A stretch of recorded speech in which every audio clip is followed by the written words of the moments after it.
जनगणना म्हणजे देशाच्या विकासाचा पाया. याच प्रक्रियेअंतर्गत स्वनोंदणीची प्रक्रिया राज्यात आजपासून सुरू झाली आहे.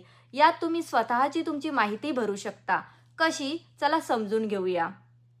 तुम्हाला ही स्वनोंदणी एकंदर 4 भागात करायची आहे.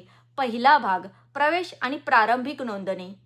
se.census.gov.in या अधिकृत संकेतस्थळावर जाऊन आपलं राज्य निवडा.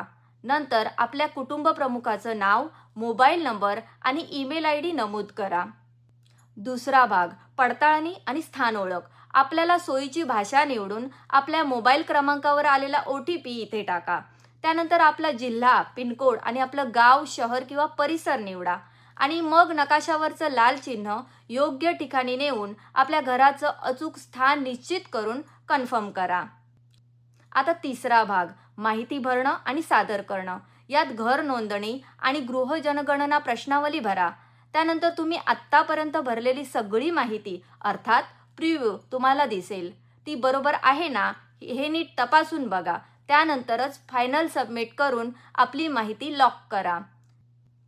माहिती सबमिट केल्यानंतर H पासून सुरू होणारा 11 अंकी SEID नंबर तयार होईल आणि तो तुम्हाला SMS आणि ईमेलवर पाठवला जाईल.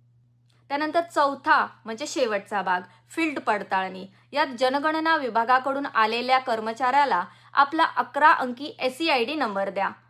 तो कर्मचारी तुमचा नंबर नोंदीत जुळवून माहितीची पुष्टी करून ती स्वीकारेल. जर नंबर जुळला नाही तर तुमची माहिती पुन्हा नव्याने भरून घेईल. अशा प्रकारे येत्या 15 मे पर्यंत ही स्वनोंदणीची प्रक्रिया पूर्ण करा आणि जनगणना 2027 मध्ये आपला महत्त्वाचा सहभाग नोंदवा.